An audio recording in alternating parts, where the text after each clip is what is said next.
I would advise people who are in landscape architecture, youngsters, or who are considering landscape architecture to do it for the love of the profession. Don't do it for fame, don't do it for money, because it's really not the reason to do anything.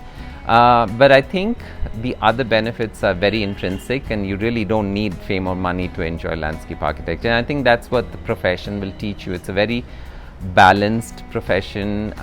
You get exposure to so many things. You enjoy the scale of things in terms of,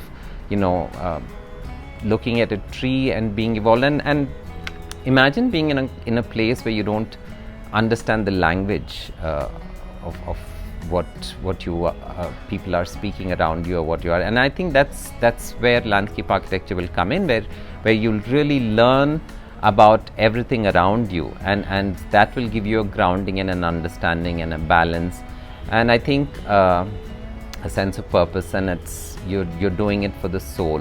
So that would be my advice. Now this is definitely a question that is designed to make me feel old. Okay, so this is the kind of question you ask somebody who's retired already. What advice would I give them? A combination of many of the things that I have previously mentioned: to be sensitive, to be open-minded, to not be obsessed with a single product as an outcome. Definitely not worry about the competition, quote unquote competition, of who is doing what and what is trending.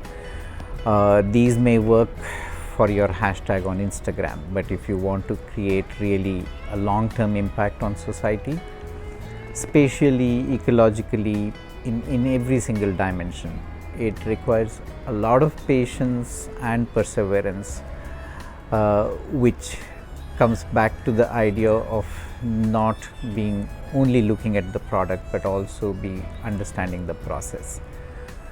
Teamwork becomes extremely critical. I know this is a cliche, but when I say teamwork, I don't just mean teamwork within the studio that you're working in, but to make it as inclusive as possible with all the other stakeholders in society. Beyond doubt, this is the profession of the future.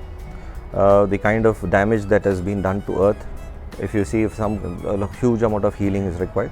So, and there is no better professional than a landscape architect who kind of understands the natural processes and can respond to the given situation as a designer. So it's a very comprehensive profession.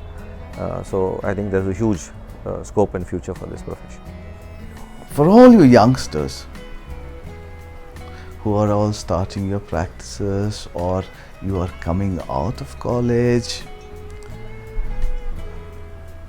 I would like you to understand, I'd like you to see that you have to enjoy what you're doing. You enjoy whatever you're doing. Work with a smile. Feel good. It'll take you a long way. Never stop learning. Never ever stop learning. Like I said, you have something to learn from everybody around you. Share whatever little knowledge you have with everyone around you. It will make a difference to the world.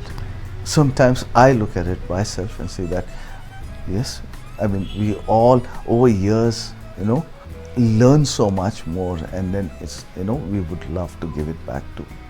We must give it back. One thing I think we must maintain right through now our profession is that we do have a commitment to the environment. So in every little way that you do, in terms of every little project that you do, there is something that you can do. You cannot do all of it in one place. So but make an attempt to do something in every project, that in whichever little way that you're looking at, that it is going to make a difference to the environment. Remember, little drops of water makes the mighty ocean. So that's, and if all of us are doing that little bit in every little thing that we're doing, it will make a difference.